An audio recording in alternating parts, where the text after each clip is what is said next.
नामरत्न गीता श्रीकृष्ण जन्म कारण। पुणी कर जोड़ी पार्थ बोले हे केशव, बनिबाकु मो अक्षम तब गौरव। अंतर्जामी नाथ तब अनंत महिमा, देवकी कहिब सांग समस्त गरिमा। एकता पुछिबी मते होइण प्रसन्न, अनुकंपा करी कह ब्रह्म सनातन। शुणाइल कृपालुर पूर्व जन्म कथा, तुम्भ जन्म कथा कहू छाड़ू मनु व्यथा। कि पाई हेले मोहन मुरलीय धर, एक कथा निस्तारी मते बोल गदाधर। बोलंती सारंग धर धनंजय शुण, तुम आगे ताहा सबु करिबु वर्णन। त्रेता जुगे थिला एक विप्रर नंदन, जन्मरु कठोर तप कला से ब्राह्मण। ताहार तपस्या बाबू मुखे नहे कही, करुणा बहिब गली बर देवा पाई।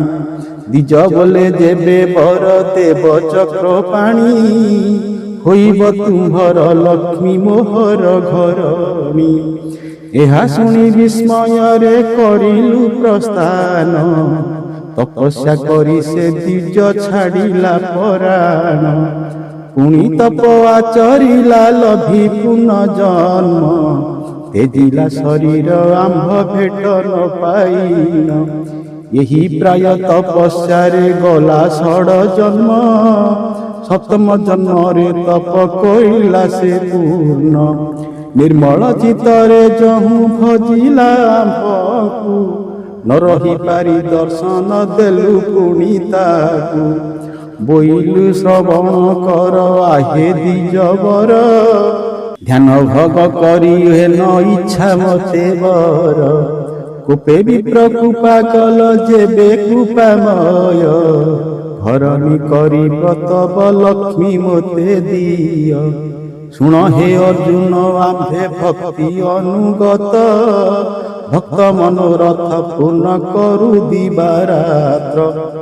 भक्त वांछा घरणी से करिब लक्ष्मी की, तथास्तु बोलिण बर देलु ताकु डाकी।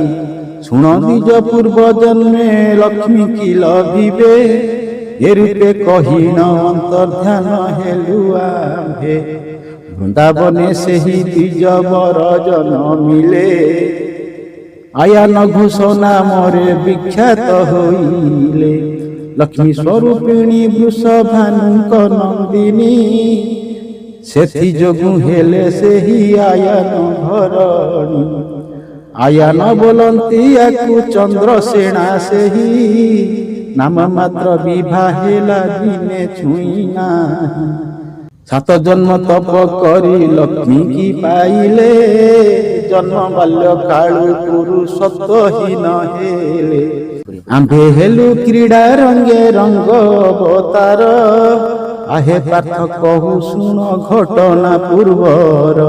सेही चंद्रावली पिता वृषभानु रूप, आश्चर्य करिथिले पूर्व जन्मे तप।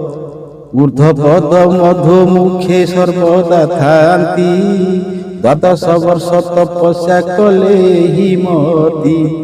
आउ बारे वृषभानु तप आरंभिले, अंग बुड़ाई न थांती हिम काले जले। अग्नि जाली चौपासे ग्रीष्म काल रे, नरेश तप करंती बसिण मध्यरे। आश्रय विहीने थांती बरसा काल रे, तप देखी बस हेले सकल मोरे। तपस्या करंते 20 वर्ष यही प्राय, वर देवाकु ता पासे करिलु विजय।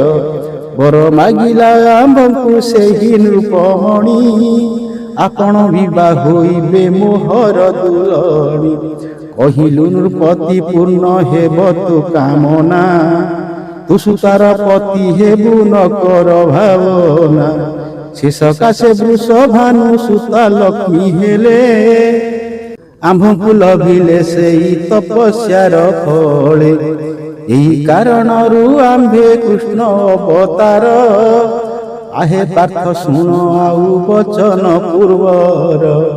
ଦେବକୀ ଯେ ଆରାଧନା କଲେ 7 ଜନ୍ମ, ଯେବେ କୃଷ୍ଣ ପୁତ୍ର ହେବେ ପୂର୍ଣ୍ଣ ହେବ କାମ।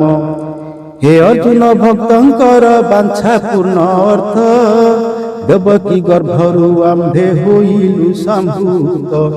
ଯଶୋଦା ଦେବୀଙ୍କର ଯେ ମନୋବାଞ୍ଛା ଏହି, ପୁତ୍ର ପ୍ରାୟ ଶ୍ରୀକୃଷ୍ଣଙ୍କୁ ପାଳୁଥିବି ମୁହିଁ।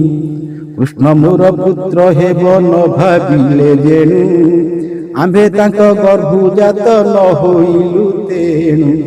ଦେଖ ଦେବକୀ ଗର୍ଭରେ ଜନମ ଲଭିଲୁ, ନ ଜାଣିଲେ ନନ୍ଦରାଣୀ ମାୟାରେ ଅଇଲୁ। ଅରଚନା କଲେ ପୁତ୍ର ପରି ପାଳିବାକୁ, ଗର୍ଭେ ନ ଜନ୍ମିଣ ପୁରାଇଲୁ କାମନାକୁ। ହେ ଅର୍ଜୁନ କହୁ ଆମ୍ଭେ ଶୁଣ ପୁନର୍ବାର, ଭାରା ନିବାରଣେ ଆମ୍ଭେ ହେଉ ଅବତାର।